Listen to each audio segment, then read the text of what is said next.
Runic Echoes is a super powerful item right now. The champions that are really excelling with it have a lot of factors in common that make the item play to both their strengths and weaknesses. Amumu, Diana, Echo, and Udyr. These 4 champions have the current highest win rates with the Stalker's Blade version of Runic Echoes, which is what we're going to focus on.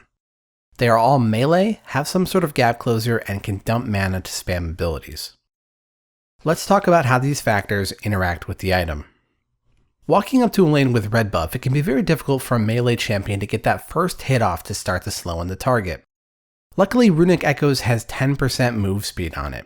This is likely going to be nerfed to 7% as it currently stands on the PBE, but it will still allow us to outspeed most laners and either get that first hit off or force them to blow their mobility just by walking up. Traditionally, it's been very difficult to itemize for any additional move speed in the jungle outside of boots, and this specifically helps those melee characters who want to get in there without blowing their gap closers. Remember that red buff has additional slow on melee champions, and getting Stalker's Blade means we are even stickier once we manage to get close. If you manage to get them to blow their mobility before you use yours, you can use yours to secure the kill. You are even helped to do it with the additional damage proc from Runic Echoes. Again, keep in mind you always want to try to rely on the movement speed bonus before using your gap closer if possible. It makes the ganks much deadlier.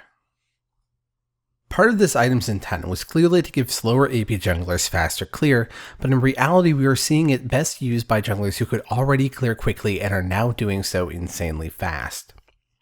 All of these junglers already have fast clears and can quickly dump their spells into camps to clear them and move on. This means they are helped twice by the item, both the proc doing damage to camps and from the large mana refund when it hits a large monster, which is 18% of what you're missing. Keep in mind that even things like the large raptor and wolf count as these large monsters and restore the mana, so you can really keep your mana up and use every ability available to you to quickly clear camps.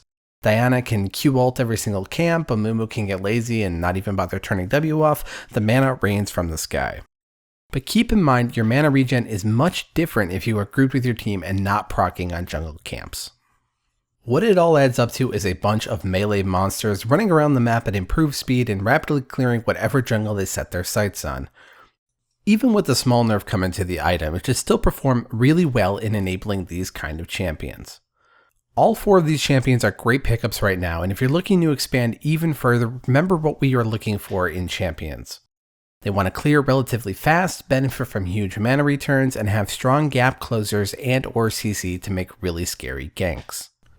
If you have any kind of pocket picks or interesting strategies involving Runic Echoes, make sure to let us know in the comments, and good luck out there on the Rift.